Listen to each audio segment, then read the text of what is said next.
You ask Tiger to calculate. This deals with finding the midpoint between 2 points. The midpoint between the 2 points is -3, 4. Let's solve it step by step. Plot the 2 points and calculate the midpoint using the formula. The coordinates of point 1 are x1 equals -1, y1 equals 1. The coordinates of point 2 are x2 equals -5, y2 equals 7. PM represents the midpoint of the 2 points.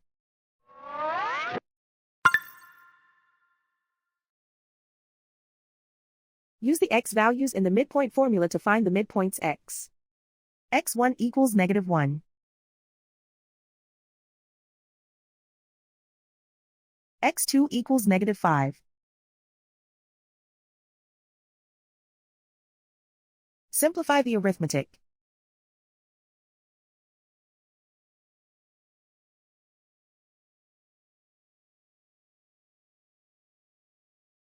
Use the y values in the midpoint formula to find the midpoints y.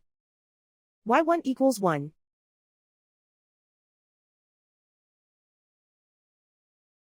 y2 equals 7.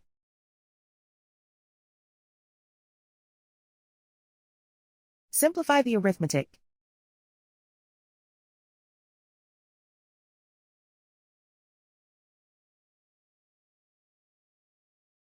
And so, the midpoint is -3, 4.